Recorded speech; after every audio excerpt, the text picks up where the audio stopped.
বর্তমান সময়ে পাণিপাগ বিভাগ তরফর পাণিপাগ নেই কিছু নূয়া আপডেট আসিছে। সূচনা অনুযায়ী ওড়িশার হাড়ভঙ্গা শীত, অনেক জেলার কোল্ড ওয়েভ আলর্ট। ওড়িশার হাড়ভঙ্গা শীত কলবল করুচি প্রচন্ড থন্ডা, থরুচি উপকূলর উপান্ত। অনেক জেলার কোল্ড ওয়েভ আলর্ট জারি করা যাইছি।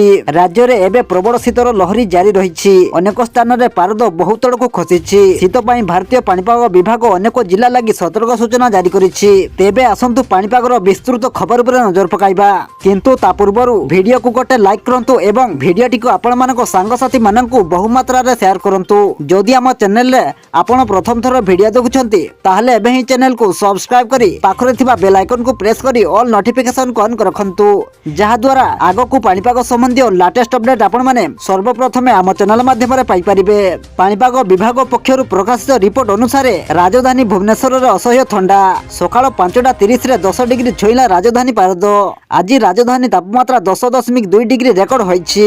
गत 4 दिन तुलन राजधानी रे आज सबुठु कम तापमात्रा रेकर्ड होईछि।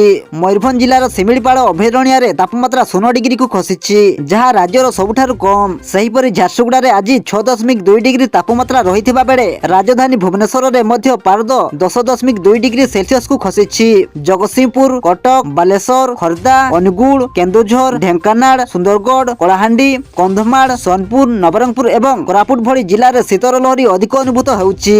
शीत सांगकु घन कुहुडी कलबल करुछि।